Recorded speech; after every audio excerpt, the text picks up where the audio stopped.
Ya, itu tadi beberapa tips dari Madam. Nah, tentunya juga Mas Tarsan ini ternyata selain bisnis properti juga ternyata bisnis restoran juga. Iya.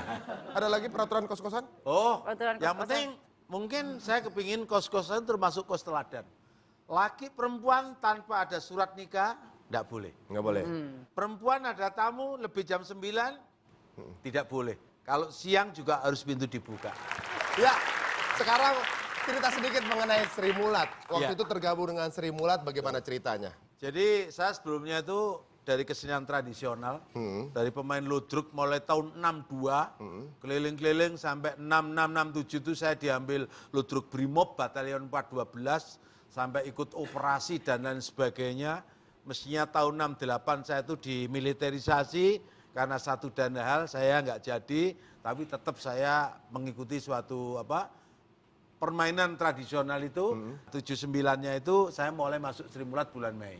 Sampai 86 itu saya mengundurkan diri, saya bersuluk karir. Terus belum lama nih kalau ada kegiatan reuni-reuni, kita ngumpul kita sebagai pemain gitu. Oh gitu, Ya. tapi hubungan dengan semua warga Sri Mulat tetap. Oh, ada arisan yang namanya gaplek. Itu khusus seniman-seniman itu. Oh, Gaplek gitu. itu arisan, ada kegiatan sosialnya juga, bikin pagelaran juga. Waktu banjir Jember, patungan, bla bla bla, kita ke sana. Kemarin waktu mana di Merapi, ngumpulin nyarter bis, kita ke sana. Pokoknya ada, tetap ngumpul. Sebulan sekali itu arisan itu. Wah, tepuk tangan berarti ini merupakan sebuah kesatuan yang tidak bisa dipisahkan. Walaupun dulu pernah bareng-bareng mencari rezeki, mereka tidak pernah putus persaudaraan sampai sekarang. Berbicara mengenai persaudaraan dari Sri Mulat, ternyata kita akan undang salah satu juga yang pernah tergabung dengan Sri Mulat. Beliau juga mungkin dikenal sebagai kakak dari Didi Kempot. Langsung aja, inilah dia. Mas Mami Prakoso.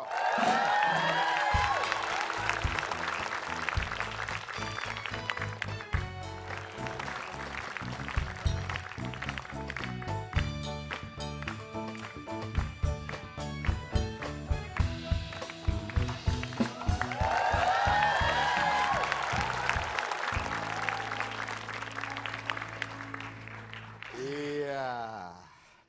Ini bulenya nggak pernah hilang di sini aja. Pak Le. LKMD, Apa itu? Londo kok mung dase. Sisanya? Berusaha ke arah sana. Berusaha.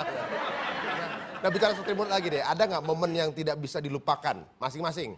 Kalau Mas Mami itu pas kapan waktu di Sri Mulat ini nggak pernah bisa dilupain? Momen yang tak terlupakan. Heeh. Waktu ngelawak nggak lucu.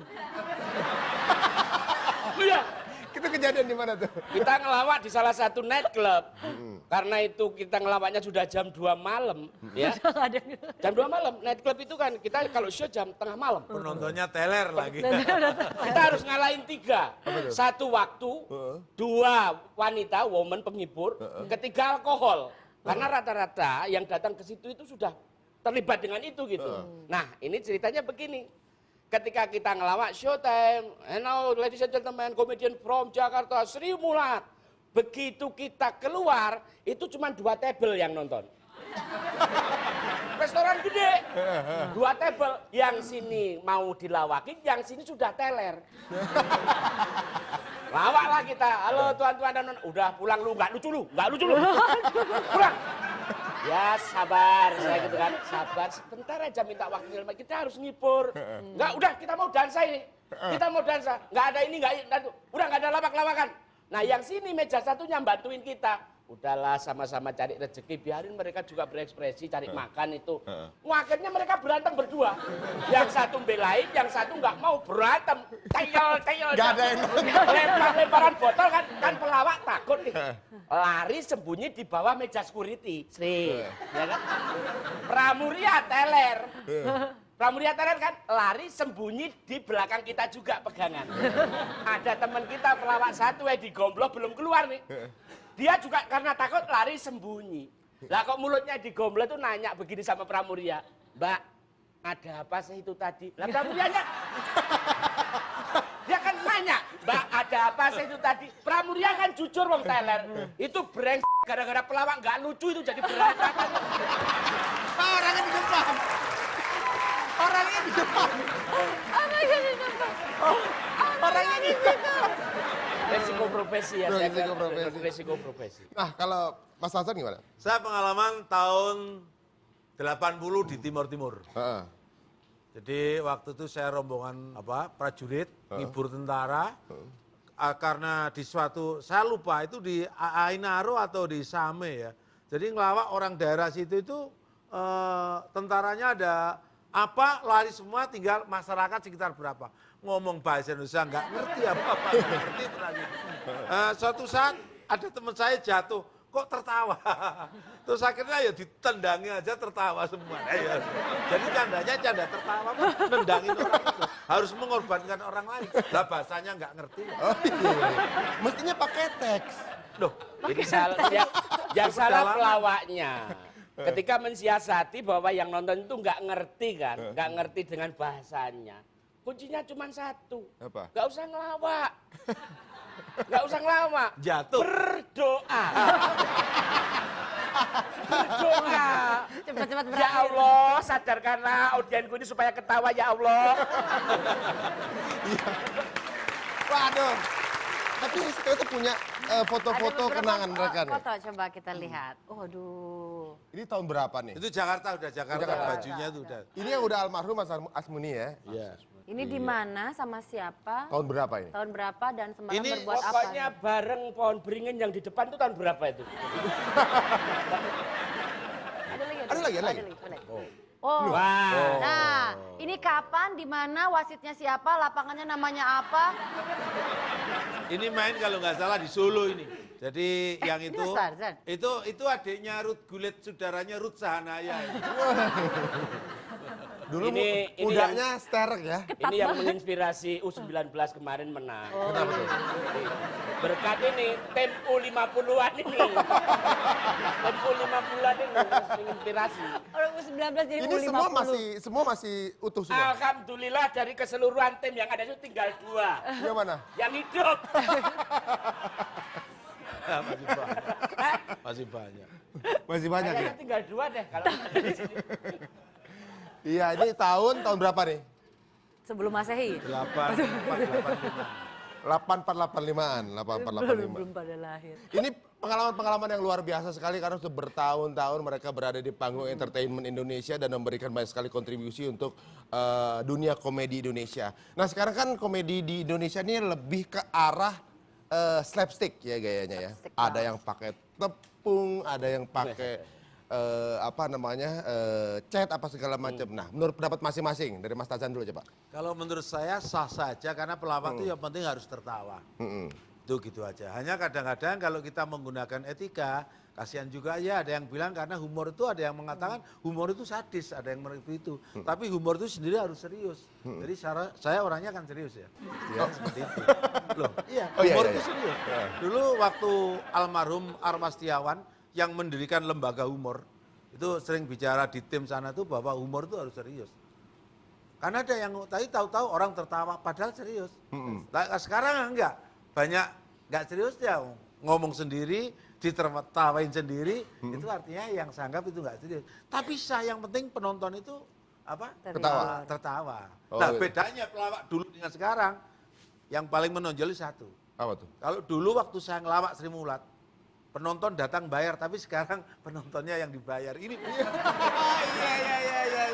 Ini terjadi. Mas Fahmi gimana? Jadi begini ya, ngelawak itu pada dasarnya kan menyejukkan suasana, menghibur. Lah, sarana menghibur supaya kita bisa menyenangkan orang itu macam-macam. Ya, salah satunya lah kalau kita sekarang main fisik, main dan lain sebagainya itu. Tapi itu bagian, tidak harus selalu itu. Gitu. Bahwa Sri Mulat pernah melakukan itu juga. Tapi pelawak yang sekarang dibutuhkan adalah satu pelawak yang smart. Dengan maraknya sekarang para stand up, para komik-komik ya, anak-anak muda sekarang juga bagus-bagus. Tapi juga tidak menutup diri bahwasanya banyak sekarang komedian-komedian jadi-jadian gitu. Banyak sekali. Jadi asal pokoknya main fisik, main leceh-lecehan, main ledek itu hak sah-sah saja. Tapi persyaratan utama menjadi komedian adalah apa? Penuh tatapan cinta.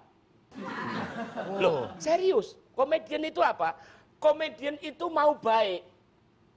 Penonton kita itu datang ke gedung, ke tempat kita itu kehilangan waktu, kehilangan duit, mau nonton orang baik dan orang menyenangkan. Cuman sekarang saat ini kadang-kadang ada pelawak yang keluar dari relnya. Keluar dari apa yang kapasitasnya sebagai pelawak. Melecehkan, mendiskreditkan, ya, audiennya diledek dan lain sebagainya. Ya, walaupun dengan latar belakang masing-masing. Tapi untuk dunia komedi bukan itu. Komedi itu universal. Fungsinya komedian adalah menyejukkan suasana. Si sehat Pokoknya yang budiman, yang penjahat, yang semua datang itu kepengen dihibur, bukan untuk dilecehkan dan untuk dikata-katain.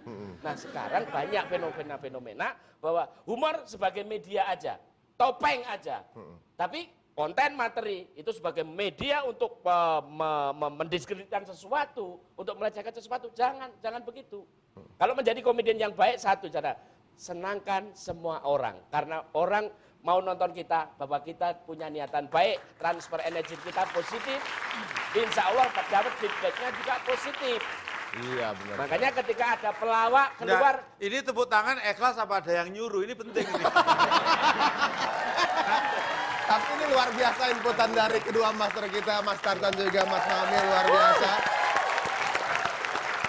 Mudah-mudahan kita tetap menuju ke arah komedi yang lebih baik untuk Indonesia. Ya. Memang komedi itu seperti lagu ya, ada dangdut, ada rock, ada pop, punya style sendiri-sendiri. punya style sendiri-sendiri. Ada bedanya lagu dengan pelawak. Apa tuh? Kalau lagu yang sedang umpamanya judul apa, di mana sampai 2 kali, itu bisa dimainkan. Tapi kalau pelawak penontonnya tetap nggak bisa mengulang, itu perbedaannya. Iya. Nggak boleh dengan materi yang sama. Berarti pelawak jauh lebih sulit dibanding penyanyi. Ya jelas. Wah, luar biasa. Lebih sulit. Ya, mudah-mudahan lihat para komedi Indonesia, mudah-mudahan kita memiliki komedi-komedi yang lebih smart lagi ke Amin, depannya. amin.